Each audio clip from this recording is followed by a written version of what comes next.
안녕하세요. 유니크 성형외과 이세빈 원장입니다. 코 수술 후 수술 부위를 충격으로부터 보호해야 한다는 사실은 누구나 알고 있어요. 하지만 아무리 주의를 해도 수술 부위에 충격이 가해질 수밖에 없는 상황이 생기죠.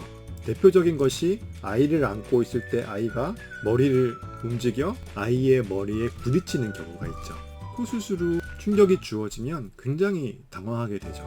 이번 영상에서는 코 수술 후 조심을 했는데도 불구하고 충격이 수술 부위에 주어진 경우에 대한 이야기를 해보려 해요. 코 수술을 하면 아무래도 불편하니까 누워 계시는 경우가 많은 것 같아요. 이때 대부분의 경우 요즘 스마트폰을 보면서 휴식을 취하죠. 이러다 순간 스마트폰을 놓쳐서 떨어뜨리는 경우가 있죠. 스마트폰이 떨어지게 되면 가장 먼저 코에 부딪히게 돼요.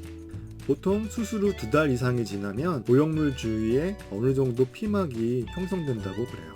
생각보다 질긴 섬유 조직이에요. 쉽게 피막은 찢어지거나 손상되지 않아요.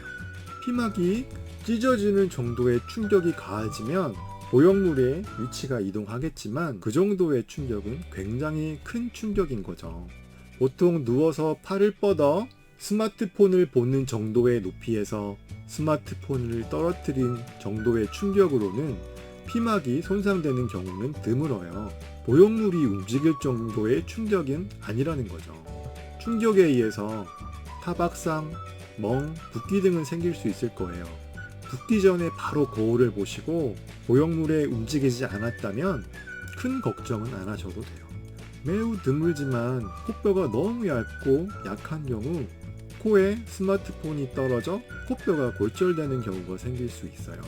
코뼈 골절이 발생하면 코뼈 위에 얹혀져 있는 보형물은 한쪽으로 치우쳐질 수밖에 없겠죠.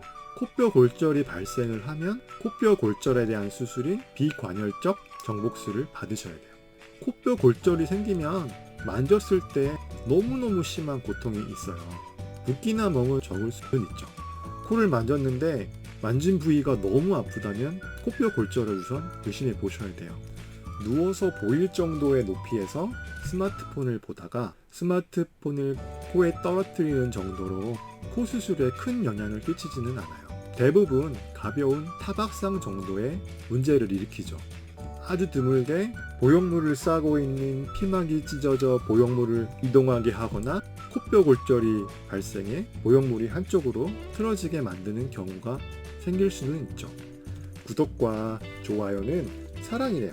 저의 이야기가 도움이 되셨다면 구독과 좋아요 알림까지 꼭 눌러주세요. 유니크 이박사 이세빈이었습니다. 감사합니다. 안녕.